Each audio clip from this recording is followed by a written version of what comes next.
बोल।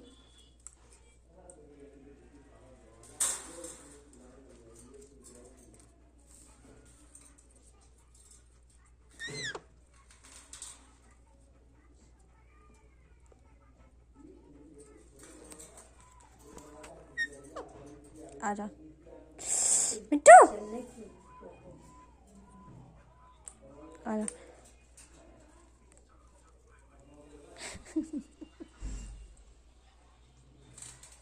ये हीटर के आटा को मिट्टू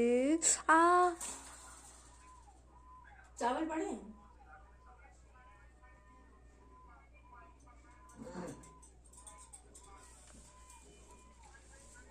थोड़ा चावल बना, दाल चावल